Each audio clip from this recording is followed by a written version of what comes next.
American people as ignoramuses. And they try to make sure that as many ignoramuses exist as possible. Trying to break through that wall is what we're here to do. The political discourse in this country is a joke. What is presented through the media is an attempt to keep American people oblivious to what is really going on.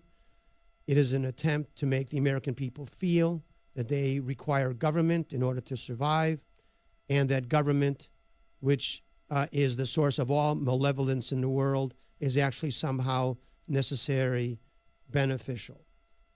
That is all a bunch of, the government is just a disaster in all countries. It is the cause of most of the ills that a nation faces. The only reason that governments exist is because other governments exist, in their opinion. And so let's take a look at what's really going on in our political campaign today. Barack Obama has destroyed the American economy. He has increased the number of people on food stamps, on welfare, vastly increased the number of unemployed, destroyed small businesses to the best of his ability, made energy costs much more expensive, and there are those out there who think that that is a measure of his incompetence. That is not the case at all. The Democrat Party, in fact, most political parties and politicians, bureaucrats, thrive on an enslaved population, preferably psychologically enslaved, because they are the ones more easily controlled. Enslavement that is noted by chains and other articles of enslavement which are physical, at least the person and those enslaved recognize that they are enslaved. And therefore they will rail against it and try to free themselves. On the other hand, the psychologically enslaved are not even aware that they are enslaved, and therefore do not seek to free themselves, and in fact praise and honor and respect those who are the enslavers. Since Barack Obama has become president, the number of people on food stamps has gone from 31 to 42 million, more than a 30% increase. The number of people on welfare has gone up, and the number of people chronically unemployed has gone up by the millions.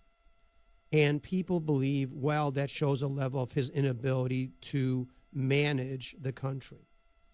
Not the case at all. It is exactly what he wants. If you, as a politician, thrive and get more votes by the unemployed, chronically unemployed, those on welfare, those on food stamps, those dependent upon government, then the more of those you have, the stronger you will become. So Barack Obama has increased the number of those on food stamps by 10 or 11 million. That is not evidence of incompetency. That is politically astute in his regard, because he has increased the number of people who might vote for him by 11 million.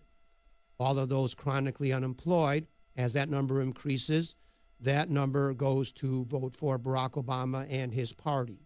As the number of those on welfare increases, the number of people on voting for Barack Obama will increase. So if your base is the chronically unemployed, the uneducated, those dependent on food stamps and other government handouts, those on Medicaid, those on Medicare, then the more you do for them, the more you enslave the American people, the more votes you have. Now, needless to say, those on food stamps, those on welfare, those on Medicaid do not have the money to support the campaign costs. So Barack Obama does on the other end of the spectrum, what does he do?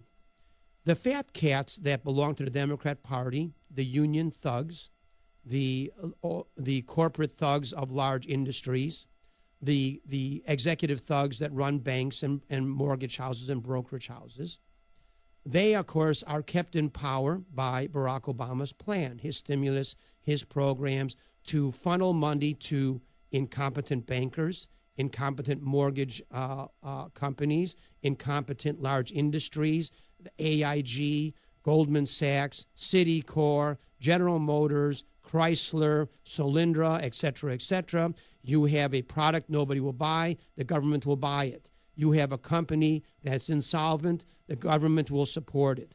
Now, so then the government gives billions upon billions of dollars to the incompetents that run Solyndra, Chrysler, General Motors, Bank of America, Citicorp, Goldman Sachs, and many, many others. And of course, the union thugs, which are enslavers. The Democrat Party has always been a party of slavery, so they do support the unions, which require belonging to an organization of enslavers in order to have employment. And so they give millions and tens of millions to unions, the millions and tens of millions to these corporations and all the rest. And what do those corporations do? In kind, they return a certain portion of that, millions upon millions of dollars, back to Barack Obama and his campaign. And that is exactly what Barack Obama is doing. He is achieving exactly what he set out to achieve.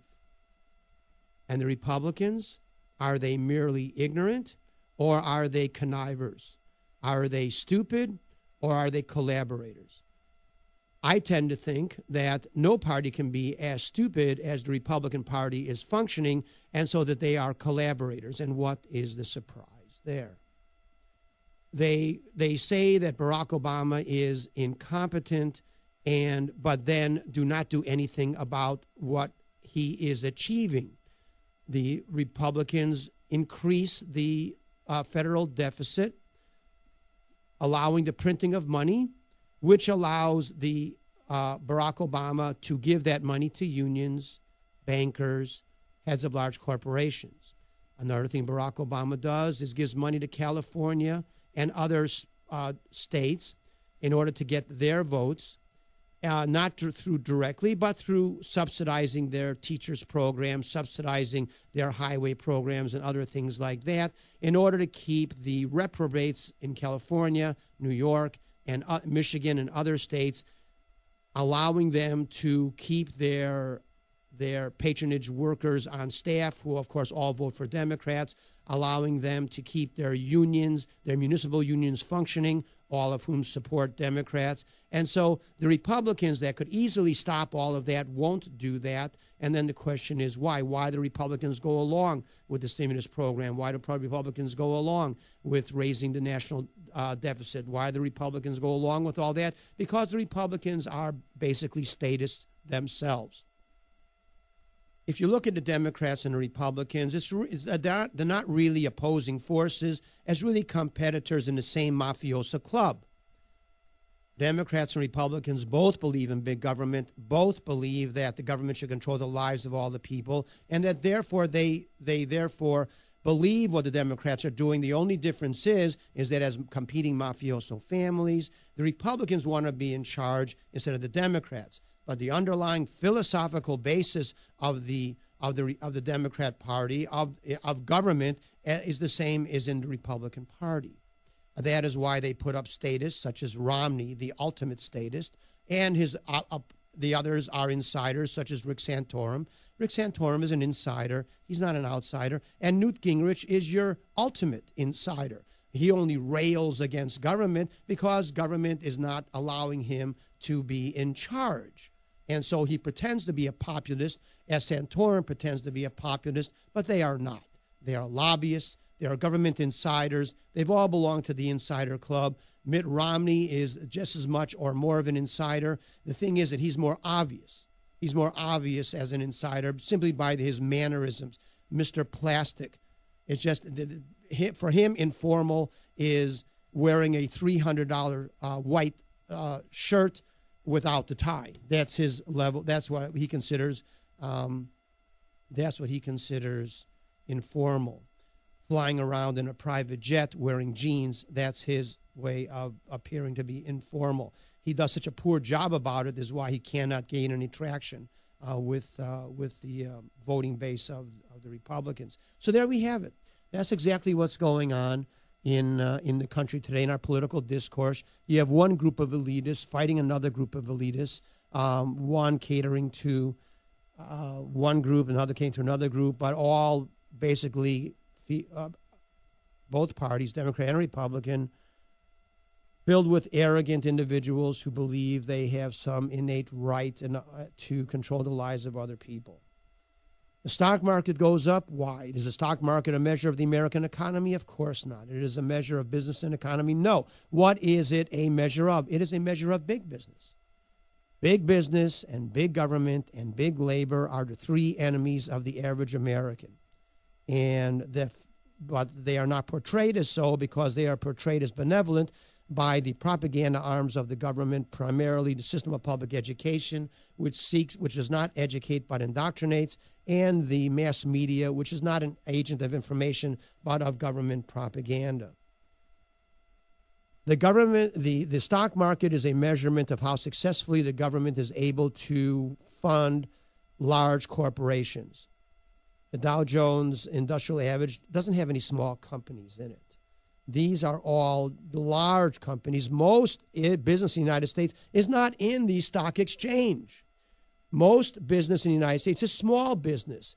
The employers of 80% of the population are small businesses. They are not on the stock exchange. The stock exchange is a measure because it is consisting only of large businesses.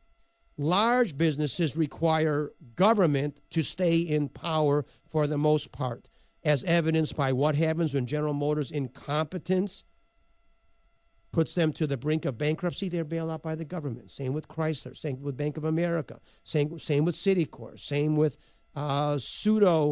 private enterprise such as Fannie Mae and Freddie Mac. They only exist because government funds them. And as long as government is able to fund them, the stock market will go up. How does the government fund them? Through the creation of dollars, through the Federal Reserve, out of thin air, thus devaluing and debasing the average American's net worth and purchasing power. The cost of all goods continues to rise. It is completely ignored by the media. The cost of all goods will continue to rise as long as money is being printed. The cause of inflation is but one. It is simply that there is more money being printed, and therefore the value of each dollar decreases. Why is gasoline prices going up? Is it a scarcity of gasoline? No, not really. It is because it costs more to buy oil, because oil maintains a certain value, and the dollar is decreased in its value, and therefore it takes more dollars to buy the same amount of product. That is why milk prices go up.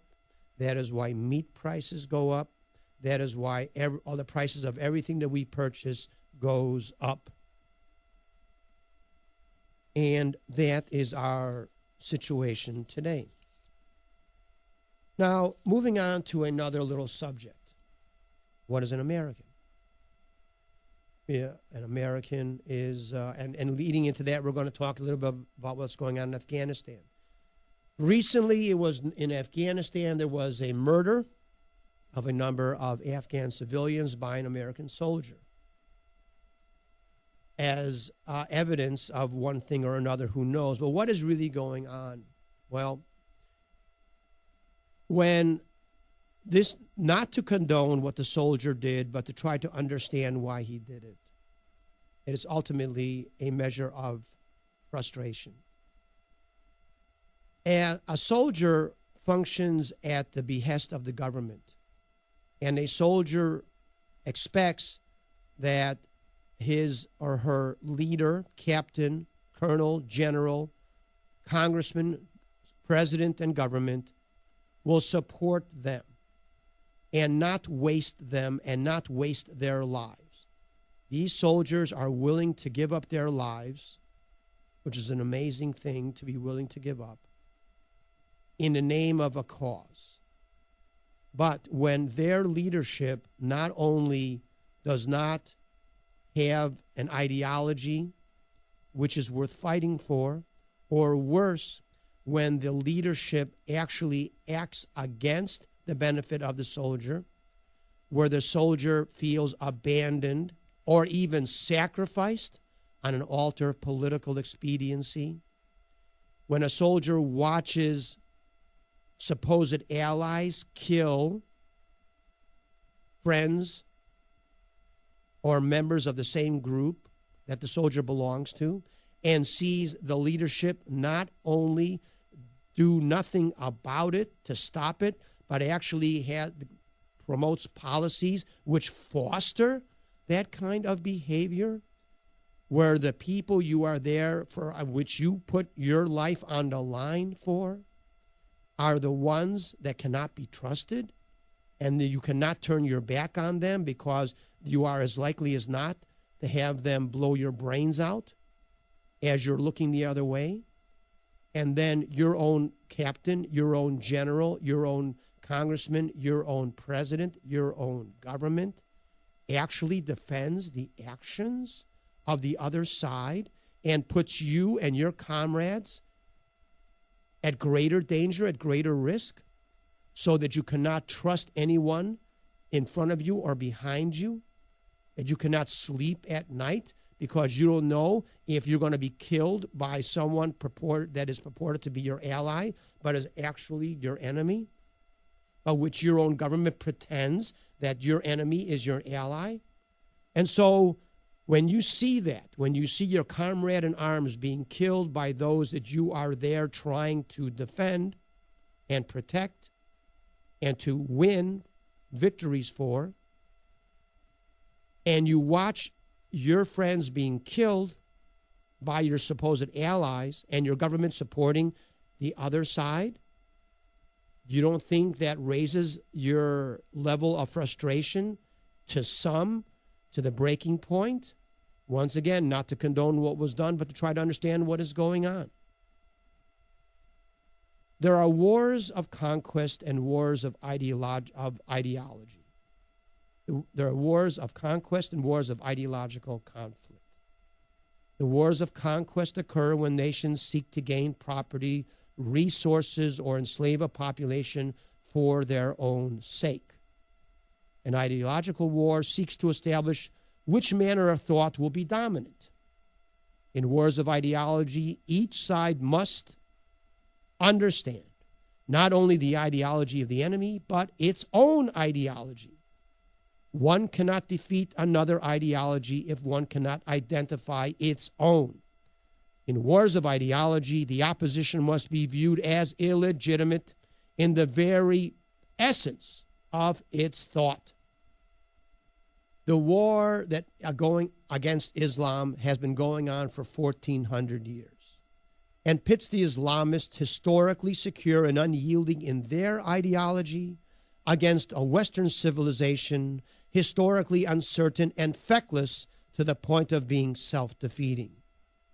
The exact situation we counter in today's war. The objective of the Islamists in the Middle East is world domination with the imposition of Islamic law upon every breathing soul. What is the objective of the forces of Western civilization? We are characterized by a woeful ambivalence. The source of this ambivalence is a lack of understanding not simply of the opposition's ideology, but an abysmal ignorance and even disdain of our own, especially characterized by our own political leadership. Did the United States of World War II honor the Nazi doctrine or sanctify its holy book, Mein Kampf? We manifested a well-deserved contempt for all that Nazism represented. Yet, radical fundamental Islam, as manifested in the Middle East, parallels Nazism in its tenets.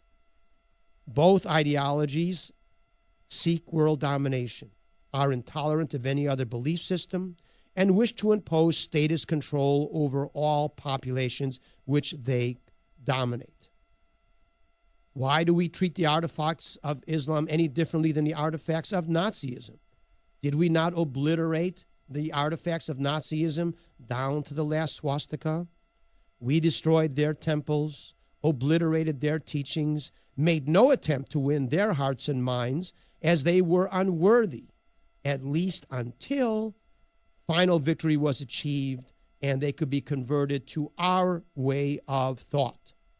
Did we not kill every Nazi that we came across? We certainly did not honor Nazism or treat the works of their prophet Hitler with respect or deference. We certainly felt no obligation to provide the writings of Hitler to Nazi POWs. Did we honor communists or communism? Do we honor Mao or Stalin? Do we honor the holy artifacts of communism, Mao's Little Red Book, Marx's Communist Manifesto, or Das Kapital? Do we treat those as honored works?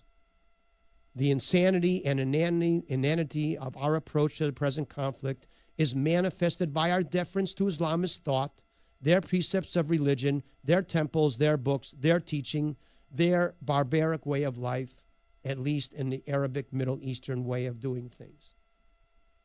This despite the Islamists' totally opposite treatment of our religion, which they seek to obliterate specifically because it is not their religion, in which they kill our priests simply because they are priests, destroy our temples because they do not manifest their religion, destroy our books and burn our flags.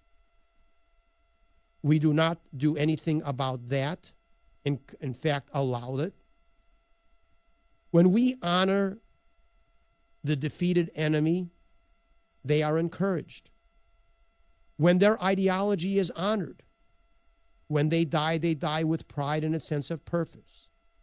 When we hold their artifacts sacred, we legitimize their view of life.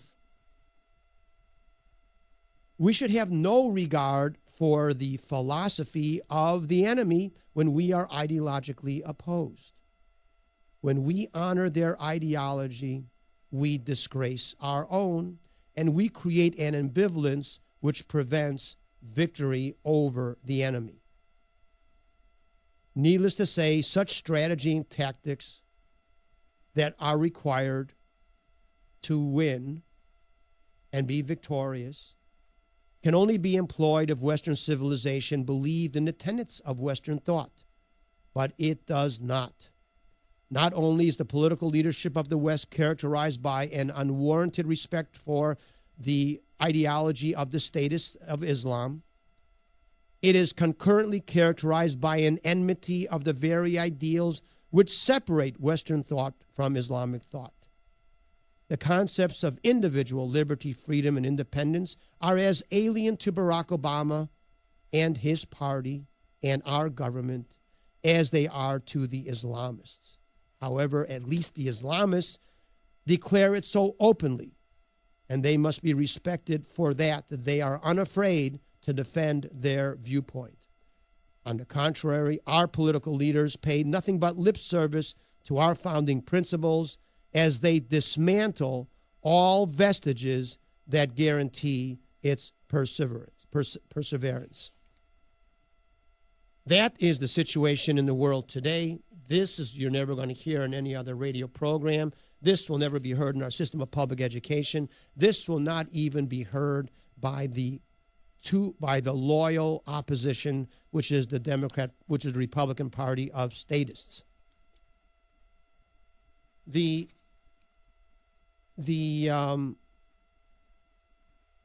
ideology, as I asserted earlier, what is an American?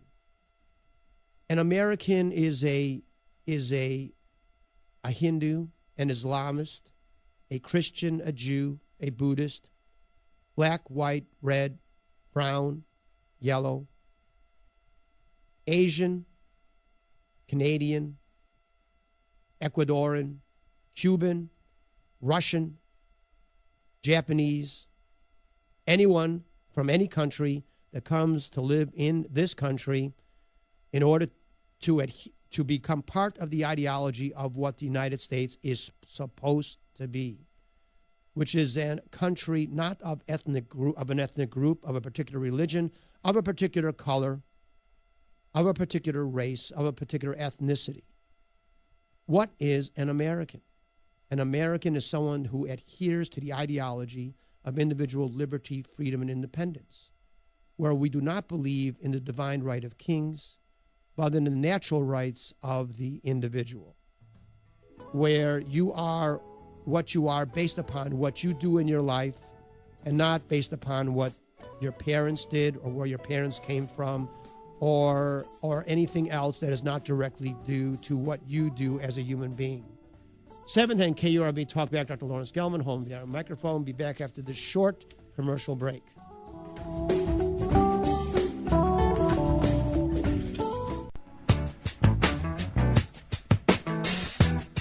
710 KRV Talkback, Dr. Lawrence Gelman. How much truth can you take in a day? Well, we're moving on. The object of education, besides teaching facts, and you have to be careful because facts can change depending upon, or they're not really facts. The facts are what they are, but the interpretation of those facts or lies are very commonly spread through the media and the system of public education promoted by the government. But what education is really supposed to do is teach logical and critical thinking so that one can look at the world with through a critical eye, trying to understand the reality of it. It is with an understanding of what's going on in the world that allows individuals to make an airplane. You have to understand the principles upon which the world functions in order to deal with it in a way to overcome its restrictions. For example, if you understand the process of the way things grow or the way things move or the way things function, and then you can think about ways of manipulating or overcoming. The Wright brothers were able to figure out through great effort and, of course, mental energy how to create a system which would use their understanding of the physical world to create a device that allowed them to overcome the limitations that man has with among many is the inability to fly. But now we can, not because of a process of trial and error, but by a process of understanding what is going on in nature, even though it may be invisible to the naked eye. And so the ability to critical think and to assess things is what education is supposed to be about. However, in our world and in our country, education is really more a method of indoctrination in order to teach a certain way of thinking to the population to make them more compliant so that they can be enslaved by whatever government dictator and fascist is in power at the time. Now, the first step in logical and critical thinking is that you have to not accept at face value anything that anyone tells you, anything you read in a book, anything you see on television. You have to think it through yourself. That process is what government tries to eliminate through the system of public education. By blindly accepting what you are told, the government can get away with a lot of things which a critical thinking mind would not allow. And so once the government tells you something, or you look at something, or something that you've been taught in history, and you accept that because you've been told that over and over again. Well, let's take a look at a few things before we go on to another topic. Let's take a look at a few things as to how this process, how you can learn to do this process. All right. All of us in school were taught that in 1941, the United States went to war against an ideology, Nazism, and imperialism, Japanese imperialism, in order to save Europe, in order to save people, in order to free the world from fascist dictatorship, that the spark which set it off was an unprovoked attack by the Japanese upon our naval facility at Pearl Harbor. And so we are taught that we fought a just war against an unjust enemy, and we won that war as a victory of good over evil, and that the United States is the white knight that saved Europe and that freed millions upon millions of people and brought democracy to an enslaved population. And that is what we're taught. And that is what most of us believe to this day. And we don't go beneath the surface to see if any of that is true or not, because we accept it blindly. And we are told that every single day in the media, in the system of public education, in the newspapers, and everywhere else, to the point where anyone who refutes that is stoned. Well, we're surrounded in a room here with impenetrable walls, so we are not afraid of being stoned at the moment. Well, let's look at the reality of World War II and the way of logical thinking. If it is true that we went to World War II in order to free Europe, did not Europe fall to the fascists and to the communists, by the way, long before the United States entered the war? If we went to war to free France, defend England, free Poland, whatever it happened to be, to free the Philippines, to free the other Asian countries, why did we not do so in 1939 or 1940, or at least in the beginning of 1941? Because by December of 1941, all of those things had happened a year and a half or 2 years before. So why did we wait to get into the war in 1941? Or you might say because Japan attacked us in 1941. But why did Japan attack us in 1941? What was the situation that was occurring in the world? The United States embargoed oil and steel into Japan, which is an act of war. The United States put its navy in the Asian sphere of influence, way outside of our sphere of influence. That is a provocative act. When the Japanese tried to negotiate some kind of agreement with the United States, we rebuffed them and refused even to listen to their argument or even receive their ambassadors. Is this the way a country behaves that tries to avoid war? Of course not. It is the way a country behaves when it is trying to instigate a war. And that what is the United States was trying to do by December of 1941 was to instigate a war.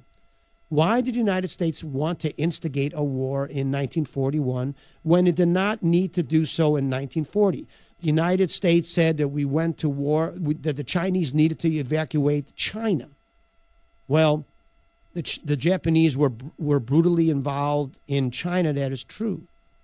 But China was attacked in 1936, 1937 by the Japanese. Why did the United States not enter the war or go to war in 1937? What was there different in 1941? So the logical process is the excuses the United States went to war in 1941 were reasons that existed well before 1941. So if one looks at it and say, well, okay, what was going on in 1941 which could alter the way the United States was doing things? And the only thing different in 1941 than 1940 or 39 or 38 or 37 or 36 was that Russia and Germany were at war with each other. Russia and Germany signed a pact in 1939 or 1938, a mutual pact of non-aggressive behavior towards each other. So the two supposed arch enemies ideologically of Nazism and communism, and of course they're not, they're both pretty much exactly the same, signed a pact with each other in order to do things which were mutually beneficial to them, such as conquer Poland. However, in 1940, the Nazis attacked Russia because they were competing statist organizations. And so by the summer of 1941, the Russians were on the verge of annihilation. and therefore became very important for Franklin Roosevelt and the KGB agents he was surrounded by in the White House, such as Alger Hiss, Harry Hopkins, Harry Dexter White, and so many other communist agents or Soviet agents, not necessarily communist, but Soviet agents in the White House and throughout the State Department. They needed to go to war to save the Soviet Union. And so they concocted this scenario where they would incentivize the Japanese. Well, at first they tried to do it with the Germans, but the Germans didn't take the bait because the United States was sending armaments to England, and the United States was trying to draw the Germans into attacking United States shipping. The Germans did not fall for that bait, but unfortunately the Japanese did fall for the bait that was handed out or that was given before them. And they attacked Pearl Harbor, thereby achieving what Roosevelt was trying to achieve, was to get the American people who were opposed to war, opposed to intervention in a European or Asian conflict, and get them to emotionally agree to go to war against this dastardly, evil empire, the Japanese. And so the scenario was created, the situation was improvised, and the United States went to war. And so everything we are taught is a lie. The United States is the warmonger, the United States. And then what happened after the war? Did we free? Who did we free? We freed the French, but then we allowed the Russians to enslave Czechoslovakia, Poland, Hungary, all of Eastern Europe, essentially. We also allowed the Russians and the communists to enslave China, Korea, and many other countries in Asia. We allowed the subjugation of the free people of Tibet. We allowed the subjugation of many other countries in Asia. So we may have freed, and it wasn't our intention. I can assure you, it was just serendipity. It was just part and parcel of what we were doing. And so we freed the French from Nazi domination. A few million people were freed. And we sold hundreds of millions of individuals into communist slavery and death. And that was the result of that war. So, therefore, anyone looking at it logically with critical thinking would come to understand that the United States was not what it wanted. The United States was not what its government wished the American people to perceive. Let's look at other illogical things that we take for granted. Let's take a look, and this is all, even though these are different topics, they're all on the subject of logical and critical thinking. The abortion movement in the United States is based upon the belief or the indoctrination into that the baby is part of the mother. And since the baby is part of the mother, then the mother has the right to do with its property whatever the mother wishes to do. Thereby, if the mother wants to kill the undelivered infant, the mother should be allowed to do so. And we go along, and that is the mantra of the pro-choice, pro-abortion movement. But what is the reality? Well, if one looks beneath it, it says, well, actually, the baby is not part of the mother. The baby is independent of the mother. The baby has its own. The baby is not part. The mother is born with her organs, her heart, lungs, kidney, and all the rest. The mother is born with all her organs and the uterus. But a baby inside the uterus is not one of her organs. A baby is only there temporarily residing in the mother's womb. The baby has its own blood circulation, separate from the mother's circulation. The baby has its own blood type, different than the mother's blood type. The baby has its own genetic structure, different from the mother's genetic structure. The baby has the infant has its own nerve supply and responds independently of the mother to stimulus. Yeah, and so we know that the baby is no more part of its mother in reality, no more part of its mother than we are today part of our mothers. The baby receives nourishment, that is true, through the mother. But the baby receives nourishment after birth as well. Do we allow the mother to deprive the infant of nourishment after birth, after delivery? We need to start changing some of these concepts. Birth is when something new is created. In the old days, birth was considered to be something when the baby is delivered. Now we know modern scientific knowledge allows us to understand that birth is at the moment of conception. So we need to start changing our thinking. We need to start talking about delivery and not birth. In other words, the birth is at conception. The baby comes into the world, into our world, into the environment as a product, as a consequence of delivery. So birth and delivery now need to be separated. It is the confusion of terms that allows the abortionists to get away with their nefarious actions. And so, in our critical, logical way of thinking, if the basis of the pro-choice movement, the pro-abortion movement, is that the baby's part of the mother, and now we know that the baby is not part of the mother, and that's a lie, therefore the basis of the pro-choice movement is a lie.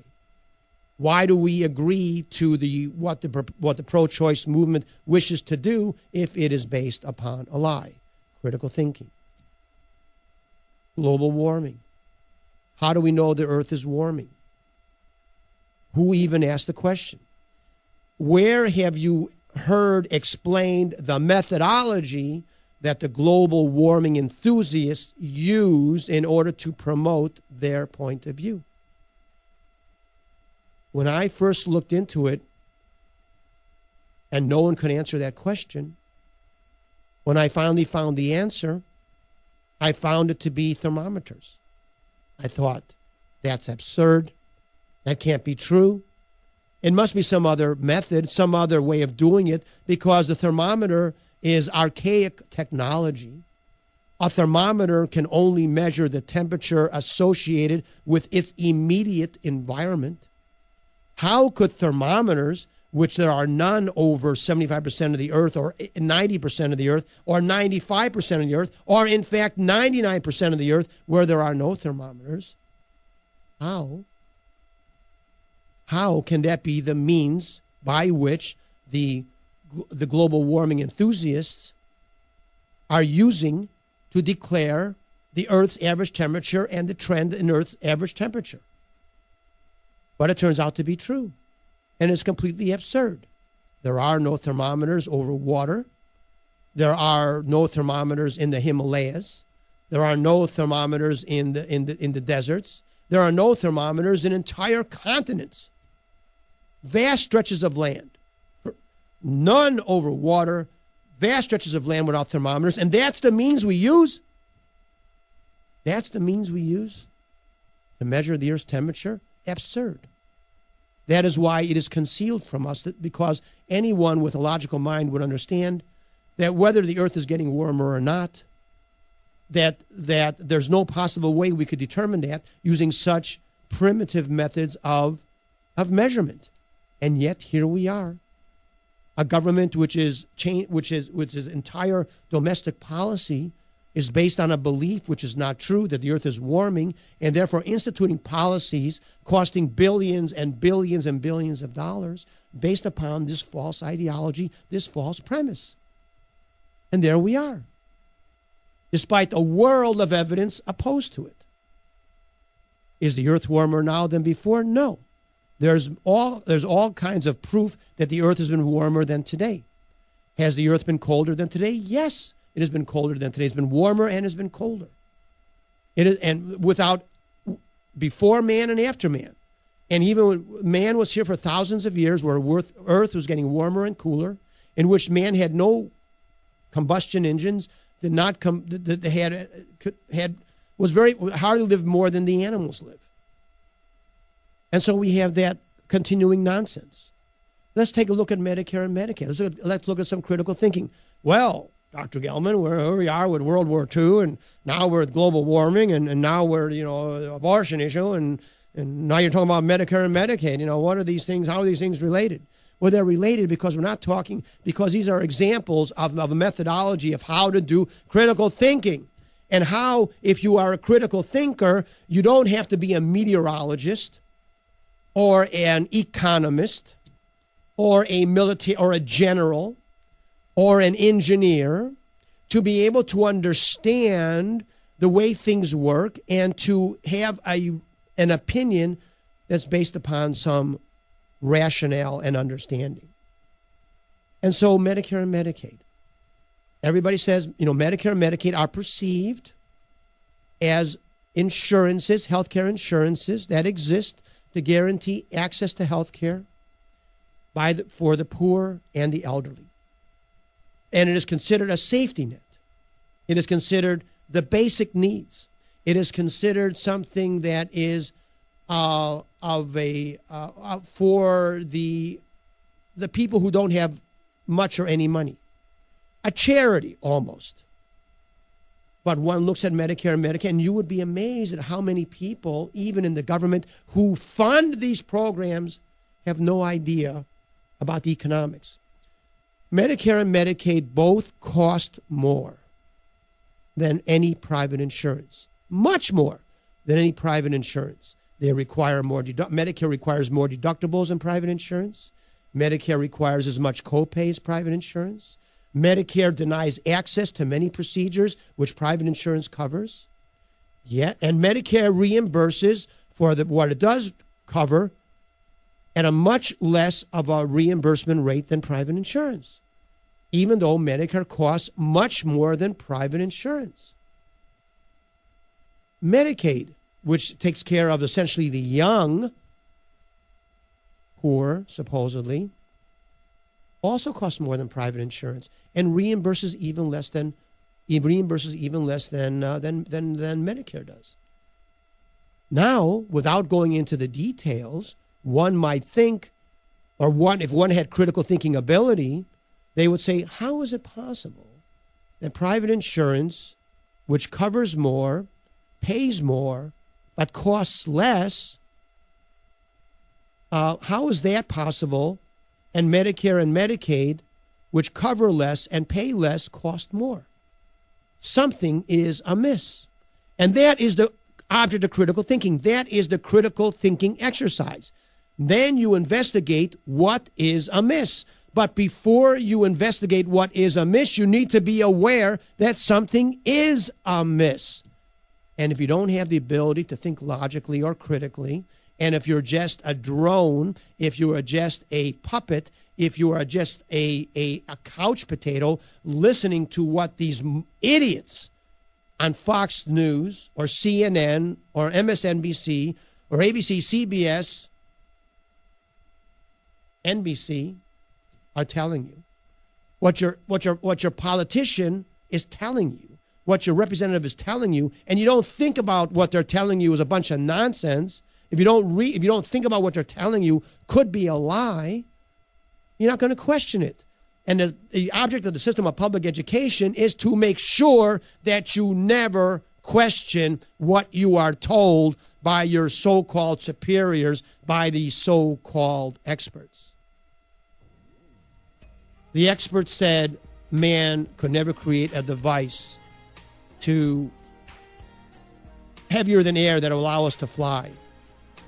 And it was two definite non-experts, Orville and Wilbur Wright, bicycle mechanics, but much, much more, of course, not aeronautical engineers. They're the ones who did it, while the aeronautical engineers said it couldn't be done. 7th at KRV Talkback, Dr. Lawrence Gelman, home of the Iron Microphone, back after the short commercial break.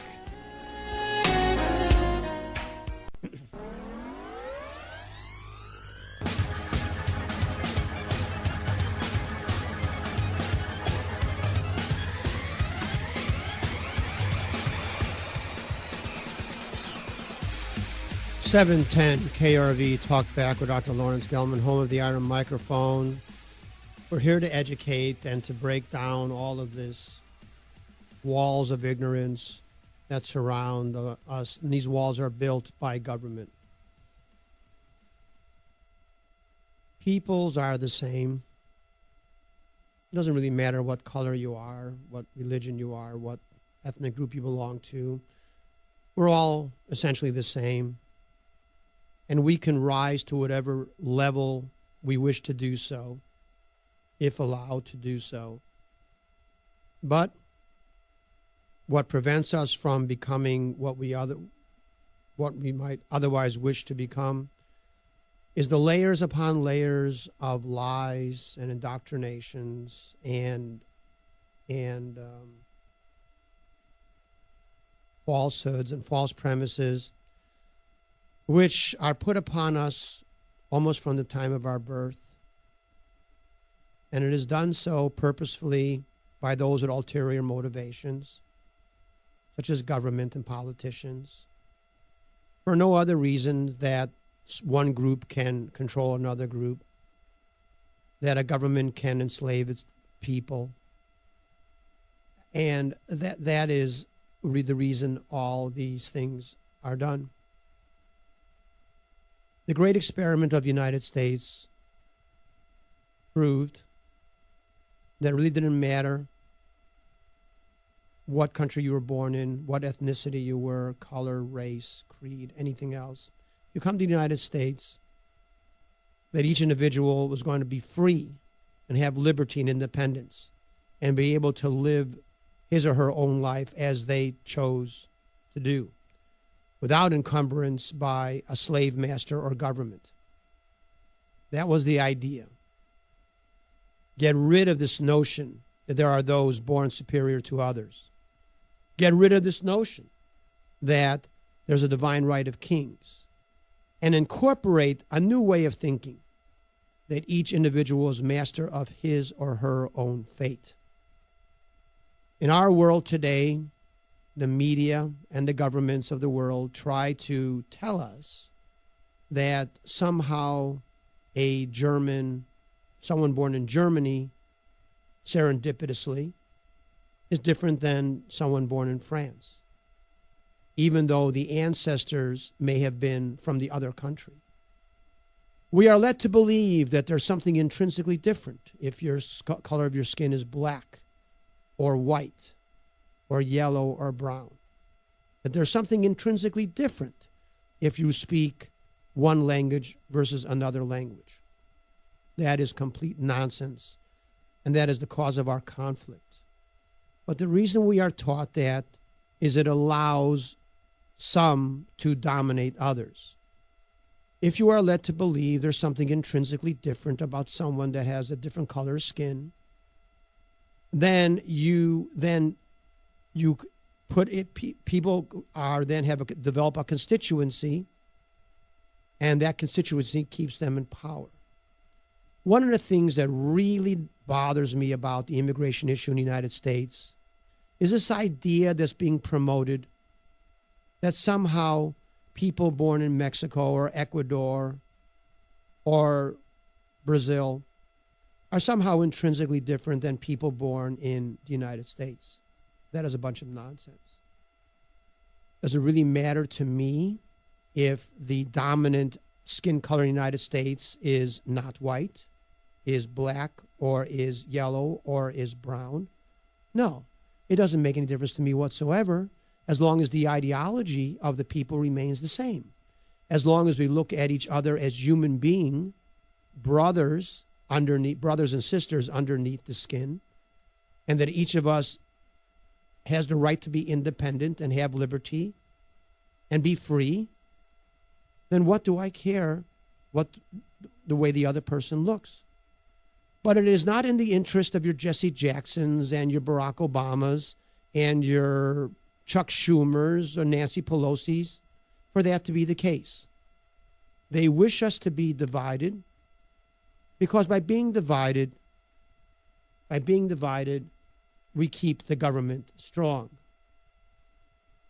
And so the government seeks to keep us divided. The great experiment of America is that it proved that regardless of any of these superficial differences, that we are all human beings and all essentially the same. Government, through a system of public education and the mass media, attempts to keep us servile. And the way to keep us servile is to make it appear that it is only government that can provide what is necessary to keep a people at peace. Now, isn't that ironic? When it is only government that creates war, it is only government that creates genocide. Yet, they wish to make it appear that we are kept secure from the enemy by our government. And the only fear that we must have from government is that the only thing that we must fear is government itself. And the only reason that most of us believe government should exist is to save us from other governments. Isn't that also ironic? I often ask the question, why do we need government? And the answer invariably is always the same. Who's going to build the roads? Who builds the roads now? Some government robot? Human beings build the roads. The roads are built by human beings, by contractors which are human, that are contracted by the government to build those roads.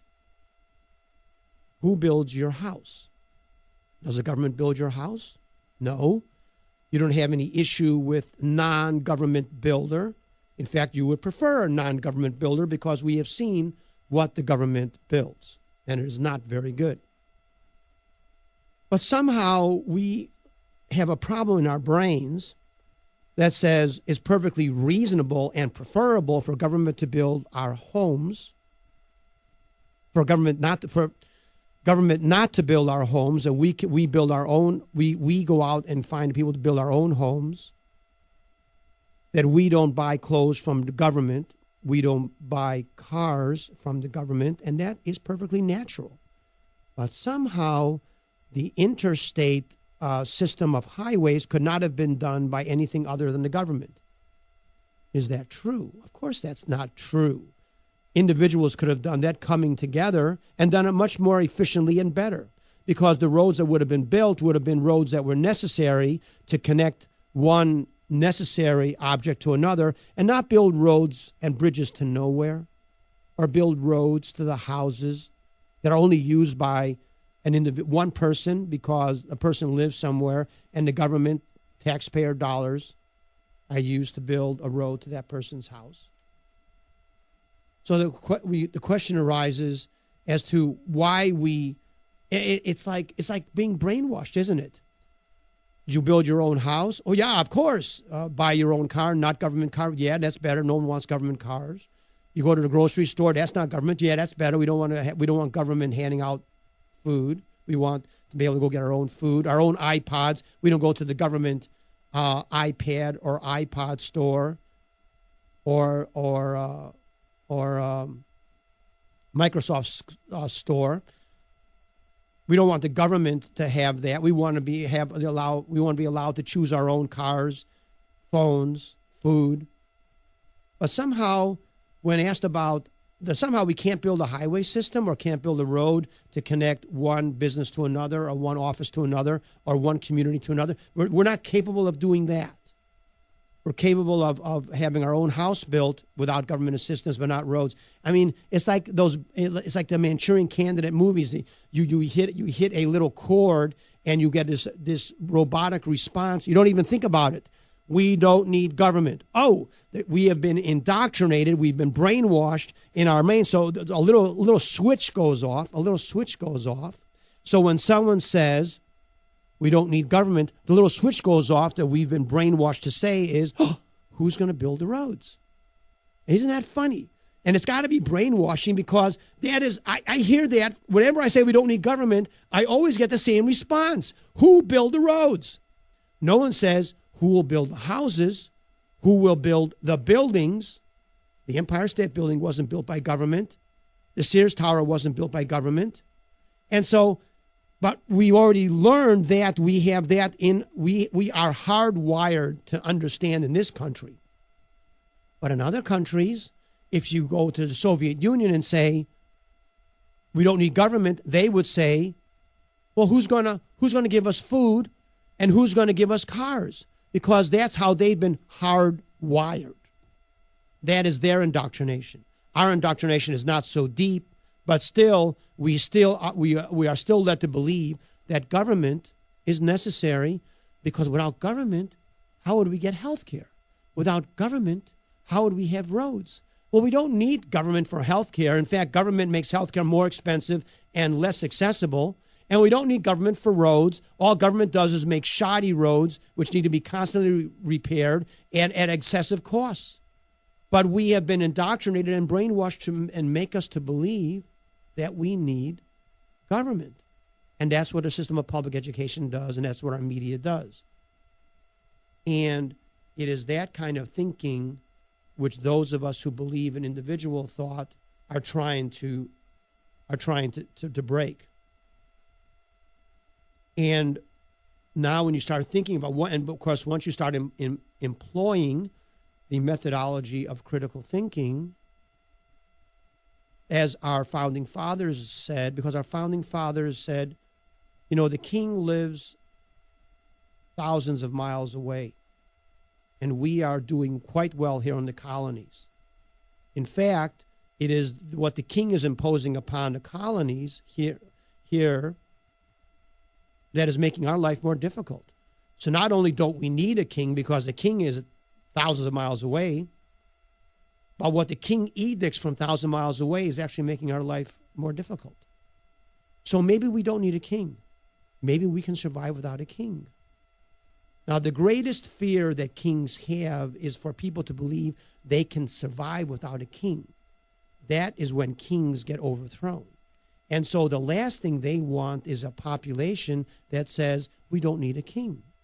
So the greatest issue of the United States was not that that England was going to lose its colonies in the United States, but that the very idea that a people could survive without a king was very fearful to the aristocracy. Because if you don't need a king, then you don't need a duke. And if you don't need a duke, you don't need a count. And if you don't need a count, you don't need an aristocracy. And if you don't need an aristocracy, then as an aristocrat, how am I going to continue my life of indolence and wealth? And I might actually have to go to work. Can't have that. And so anyone who says we don't need a king, that person needs to be killed. And all of our schools need to make sure that they teach that the king is in power by divine right, that the king is innately superior, that the king is innately better, and that only a king can provide what the citizens need. Without the king being the father and giving us what we need, then we would all starve to death. And that is what they promote. Though, of course, mass starvation in the 20th century only occurs because government does it. Because government is what makes starvation and poverty today. And so we need to understand we don't need a government. And that idea needs to be spread throughout the nation. The politician, the king, the psychology of the king is a psychology of all dictators and politicians. And it is that they are superior to others and want a population enslaved. And so the idea, it doesn't matter if you call yourself a king or a president or a emperor or a dictator. It doesn't matter. That ideology is exactly the same. And that is that there are those who have the right to control the lives and enslave others. Now, you have to impose that understanding upon the people either through force or indoctrination, or a combination of both. You eliminate by force those opposed, and you indoctrinate the masses and make them believe as true that you need an aristocracy, you need a king, you need a government. And ingrain that so much into the psyche of the average person that the idea of not having a government is akin to the idea of not having parents. And so that is what they instill into the people. Now, what does that do to the people? It emasculates them. They cannot see beyond what is. They cannot employ their own talents to achieve what is needed because they are supplied what they need by the government, food or whatever. and make them believe that the government provides, and so the government becomes the provider, the government becomes the parent, and you cannot understand, you cannot conceive of a way of living without someone providing for you. But if you're provided everything that you think that you need and don't need anything other than what is provided, then where is your incentive to create something new? Why have all the great discoveries of the 20th century come out of the United States? Because that is even though the United States population was a very small population of the world. Well, that was because by being free and being able to think, the Wright brothers could see that they did not depend upon the government for everything that they needed. The Wright brothers, as free and independent people, individuals, brothers, felt, let us fly. Let us create a way to fly. I am not satisfied with what I have. The automobile and the stagecoach and the train, I am not satisfied with that. The government says we should be satisfied with that, but we are not satisfied. We want to fly. And so despite all the odds, despite all the traditions, despite all the naysayers, the Wright brothers did it. Why did other people in other countries not do it? Because they did not have an incentive to want something that was not provided. Because everywhere else, the peasant classes of Europe, they were all satisfied because the government told them, this is all you need, this is all you should want, and not only that, there's nothing else to have. And since you're told there's nothing else to have, there's no need to have anything else, because nothing else can exist without what you already have. Forget about trying to fly. It would be nice, but forget about it, because all that you need, you already have. And all that you have is all that you need, and you'll never need or have anything else. And that's the way it's always been, and that's the way it's always going to be. And anyone who thinks otherwise is crazy. And that's what they said about the Wright brothers. They said they were crazy. Wright brothers are crazy. But look what's flying around today. And so that is what we need to understand. We need to break away from this idolatry of government. But of course, the government is an idol, and it wishes to be idolized. It wishes to be worshipped. Government wants to be worshipped as an entity so that they can have their power, they can have their slaves, they can have all that they have at the expense of the people.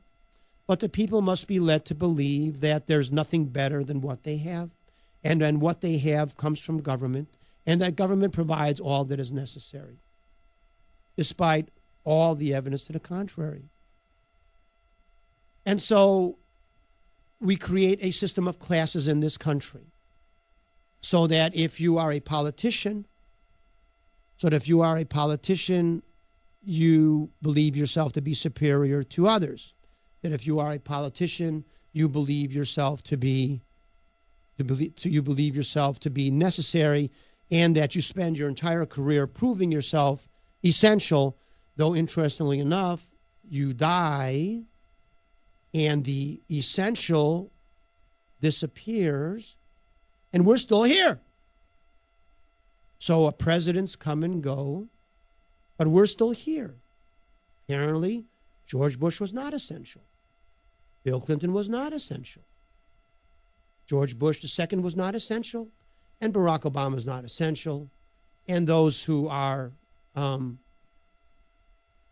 in government are really not essential, but they would like us to believe that they are essential, but they certainly are not. We create a class system in this country, and the entire mechanism of an aristocratic class, the entire mechanism. Is there a phone call?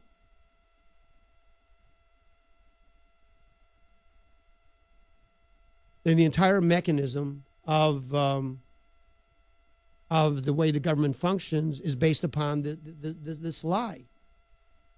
And so in this country, we have these universities, which are elitist universities, and which produce those who think themselves elitists. Now, an elitist whether they're worthy or not, feels themselves superior because they are told that they are smarter, better, more able, have more capabilities than others. And whether they do or they don't, they are taught that. And so what is very interesting is that we find these elitists,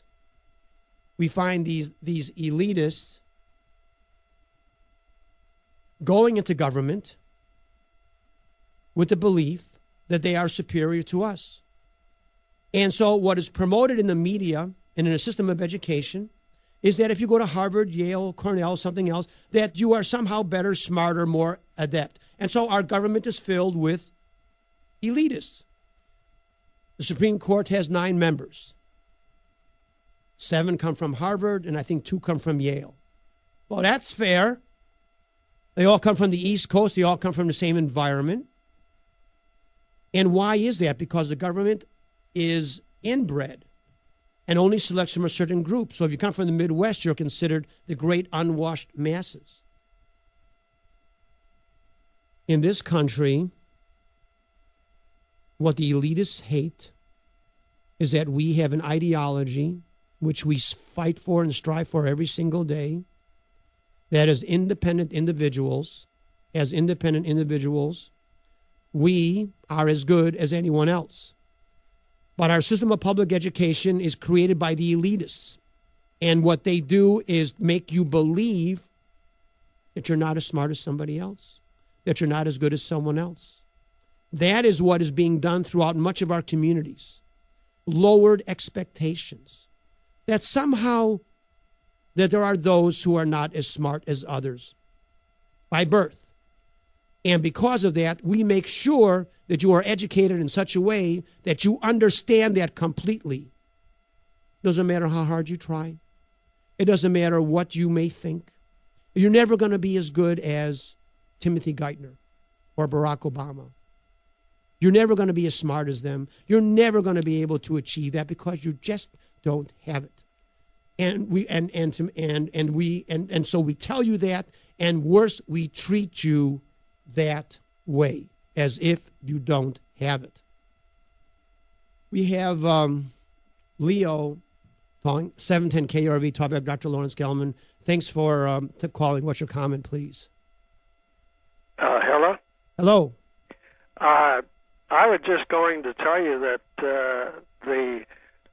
your dissertation about the kings, I think that you kind of shut it down a little bit short, because the super rich elite of the world today have replaced the kings, and the goal is still the same, to control everything and to control Leo, the people. That's my point exactly. That was why I was saying today we call them presidents or dictators or the elitists, which is what I'm saying right now.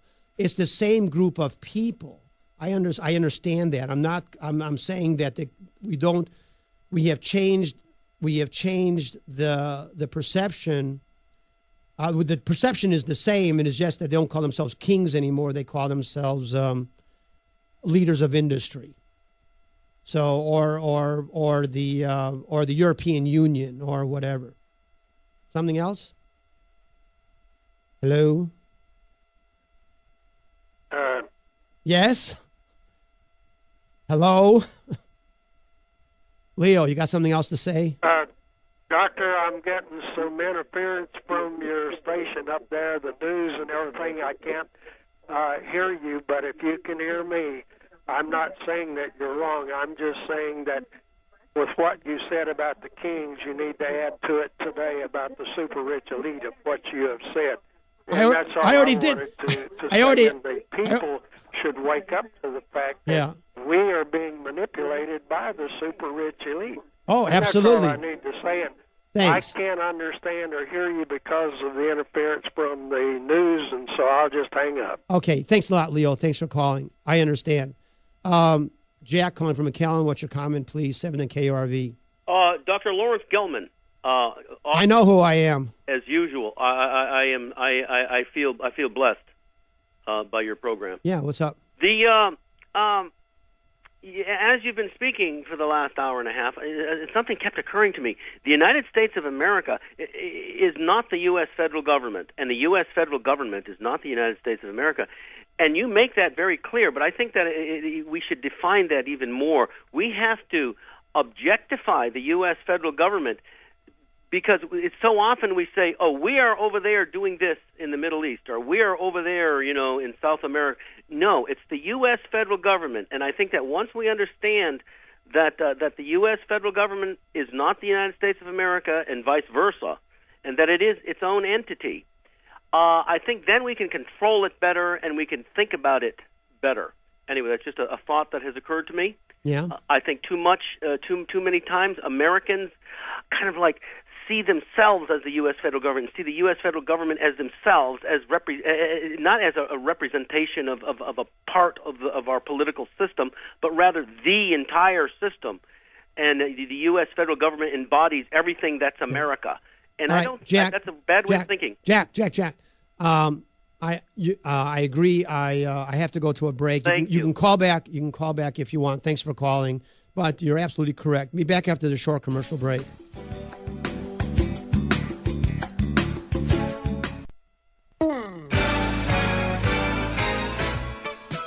We're back. Final half hour. 7 on KRV Talkback with Dr. Lawrence Gelman, home of the iron microphone.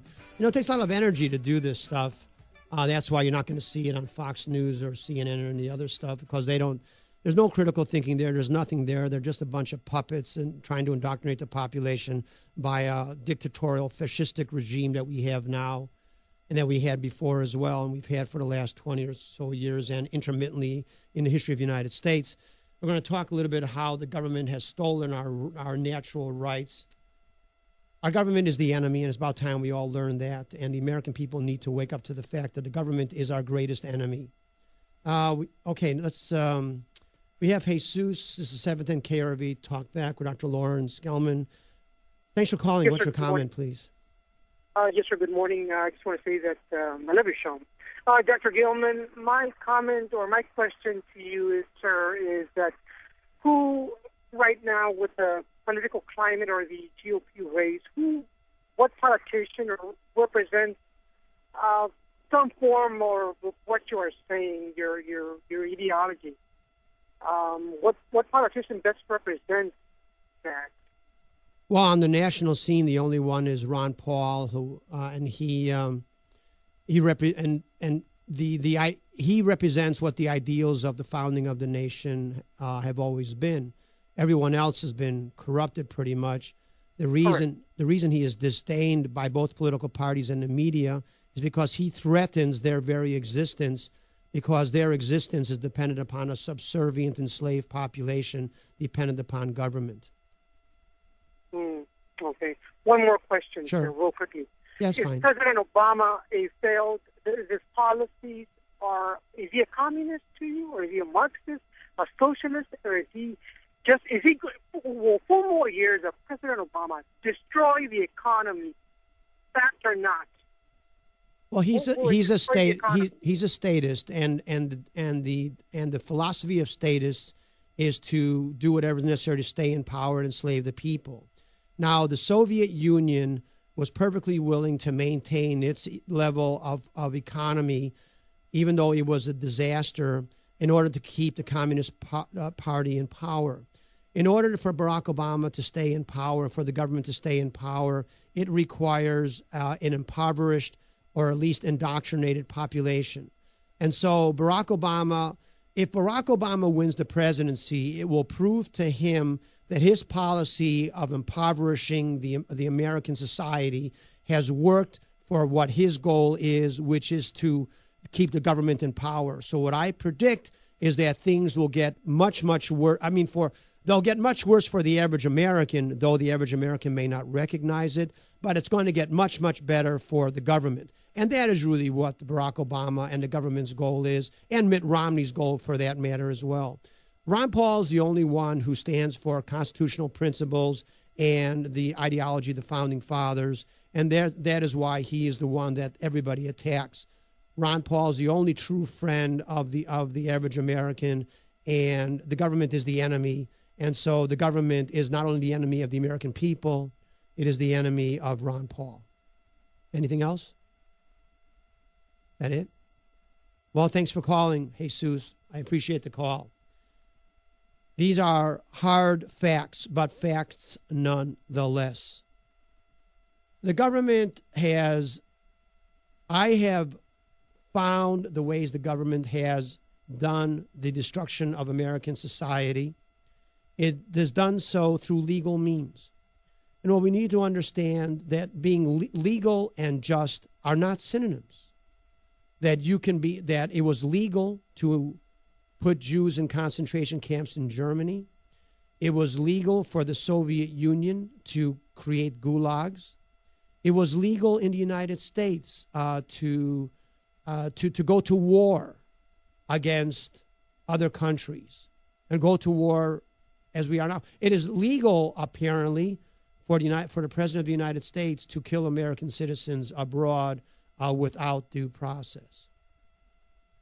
Is that just? Well, no, it's not just, but nevertheless, it is legal. There's a differentiation. All legal is that you have a legislative body in the government, and they declare what is legal based upon the laws that they themselves create. So it is legal to incarcerate someone that smokes marijuana. Does that mean it is just? No, that simply means that it is legal. And what is legal today may not have been legal before. In the United States, once slavery was considered legal. In the United States, forced sterilization was once legal. In the United States, segregation based upon race was legal. In the United States, the banning of alcohol was legal. Now, legality is different. Segregation is not legal. Drinking alcohol is legal. Slavery is not legal. And so what was once legal is now illegal. What has changed? Has justice changed? No, justice is justice. Slavery is unjust, yet it was legal. Abortion of the infant's life is unjust, yet now it's legal. Marijuana was once legal. Cocaine was once legal. Now it's illegal. So justice and legality are certainly not synonyms. And so horrible deeds can be done by government under the umbrella of legality. Mass murder in the form of war can be legal. It doesn't make it just. Even genocide in Europe, genocide in Germany was legal, certainly not just. The genocide of the Armenians in Turkey was legal, certainly not just. What the government tries to do is confuse us, by making us believe what is legal is just. And you often hear even conservative pundits talking about the rule of law. What the heck does that mean? Law means genocide. Law means war. Law means incarceration. What the heck does that mean? It's complete nonsense. But even the conservatives, they spout that as if that means something. Law? What is the law in Cuba is you obey Castro. Is that just? But it is law. Their rule of law is that Castro is king. Is that just? No. So what does rule of law means? Rule by government. The rationale for government to dictate to you how to run your life is law. It is not just. But the worst thing that governments do, and the elitists do, and it's one and the same, because government could not exist if they did not consider themselves elite. And elitists go into government because they consider themselves worthy and obligated and duty-bound to control the lives of others. So it is in the interest of government to make American people docile. And they do that through a system of education which tells them you're not good enough. You're not good enough. You're not smart enough. We have entire school populations in the inner city of Chicago telling those poor black children they're not good enough. We have in Houston entire school districts telling poor Hispanic children you're not good enough. And we have school districts in Nebraska telling poor white children, you're not good enough. It doesn't matter how hard you try. It doesn't matter how much you read. It doesn't matter how much you think. You'll never be good enough. And then they grow up believing they're not going to be good enough. And that leads them on to what? So they are not happy with that, of course. And they become criminals, or they take drugs, or they go on welfare or whatever, because what the heck? You're not good enough. And the greatest crime perpetrated on the American people today is a government that has created a system. And remember, the system of public education was not around. Mandatory public education did not come into existence until the middle of the 19th century, nearly after 100 years of America being in existence. It is a free people that creates the airplane. It is an enslaved people that creates concentration camps. It is an enslaved people that think that one group is better than another. But it's in the interest of government to make the American people think or believe that way. And they do so through the mass media and through the system of public education.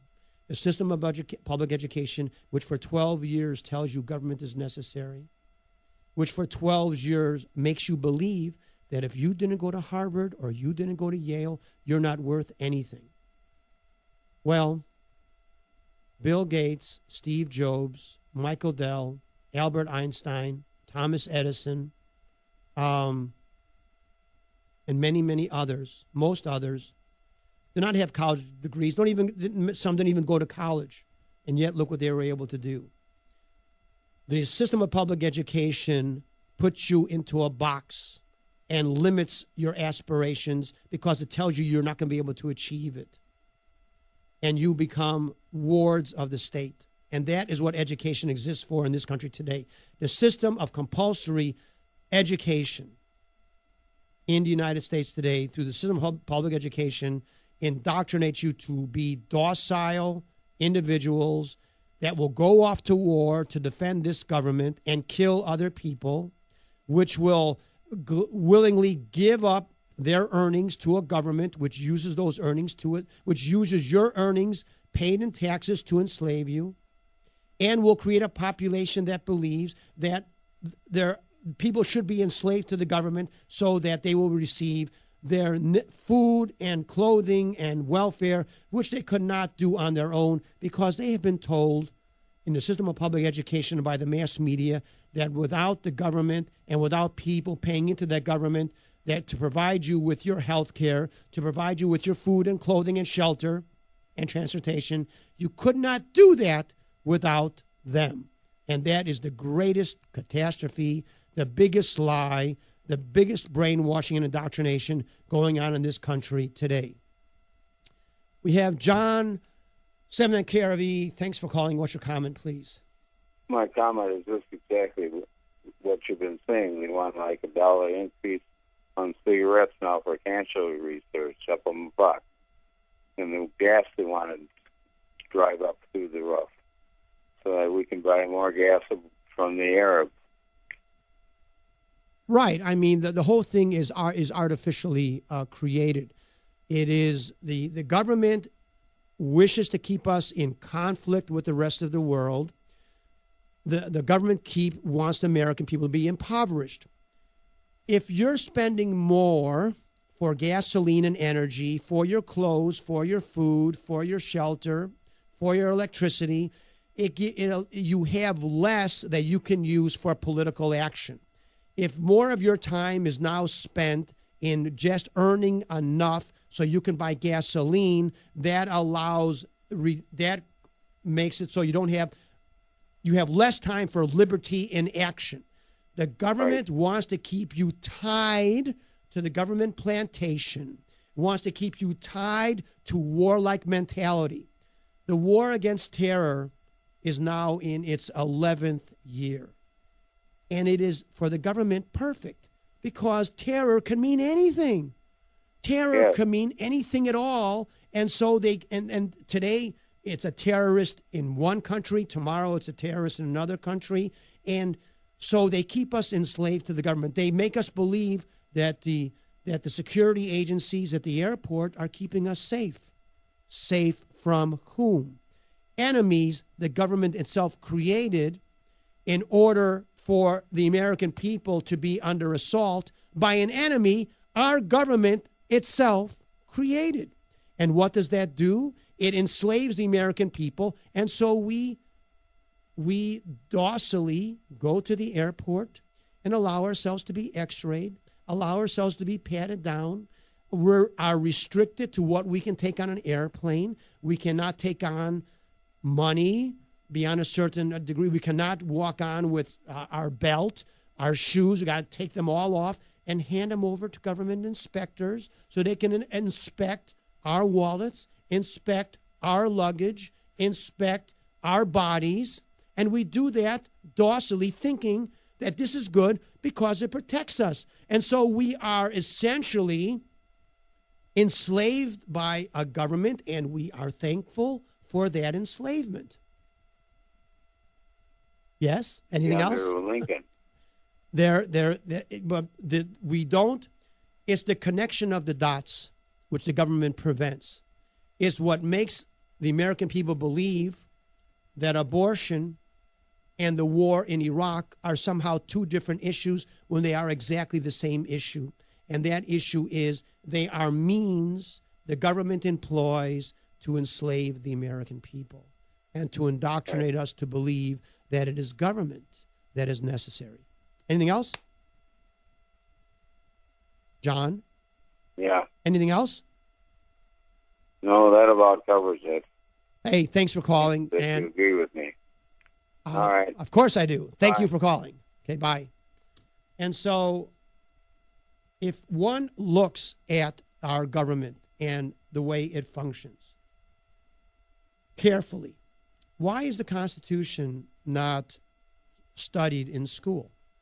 It's not studied in school because anyone reading the Constitution would come to the realization that we are living in a country that is run through unconstitutional means. Why is the Declaration of Independence not studied in school? Because if it was studied in school, the people reading it would come to the realization that our country has deviated from its founding ideologies. Why is history not studied in school? Because the government is fearful that anyone reading history may start questioning some of these assertions being made as to the benevolence of our government and the benevolence of our politicians. If the mask were to be removed and the masquerade ended, and we found out that the danger to liberty is not Russia, is not Cuba, is not Afghanistan, is not Iraq, is not Iran, if it became known to the American people that the immediate danger to our liberty, freedom, and independence was our very own government, that would not do for our government, because the American people might decide to change the government and create one or put one into power that was based upon the ideology of our founding principles rather than the ideology of the divine right of kings, of an aristocracy, of a group of elitists. You know, one of the interesting things that one finds in the communist infiltration of the United States government in the 20s, 30s, and 40s, and today to some extent, is that the traitors and the KGB agents and the useful dupes and fellow travelers in the United States government, right up to Eleanor and Franklin Roosevelt themselves, was that they did what they did not because of money or payments or rewards of a material nature, but because they believed in the ideology that the state and those who are statists deserve to be in charge. And if one looks even at the physical appearance of a Lachlan Curie, an Alger Hiss, a Dalton Hiss, a Harry Hopkins, a Franklin Roosevelt, an Eleanor Roosevelt, and all the others whose names I can't remember at the moment, but will come to me, I'm sure, when the program is over. They even looked the same. They acted the same. They came from the same environment. Northeastern elitist schools, an aristocratic class, your Atchisons, your Averill Harrimans, and all the rest, who were aristocrats in soul, if not ancestry, but in soul. And so therefore, not only did they think the same way, that only those from Harvard, Yale, Cornell, Princeton, etc., deserved to run the country, that there were the reason they went to Harvard and Yale because they were special. That's why they were in that environment. It wasn't that Harvard made them special, is that they were special. That's why they went to Harvard. And so you have this, and so not only do they think the same, they look the same. They all had the same look about them, that haughty, gaunt, arrogant appearance, their pinstriped suits, and their manners, their mannerisms, their little tea parties and all the rest. Whether they lived in England, in China, in Russia, or in Washington, D.C., they were all the same. So their belief was, why did they support the Soviet Union? Because the Soviet Union was the ultimate statist society in which the government, run by a few people, dictated to a nation of tens of millions exactly how they were going to live their lives, because that not only was best for the government, it was best for the people themselves. And they truly believed that. And that those who do not agree were benighted and needed to be incarcerated or killed. And that is the same way that our government thinks today.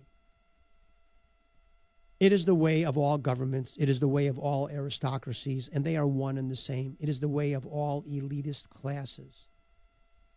They need the masses in order to supply the material and the energy and the power and the labor to keep the government in power.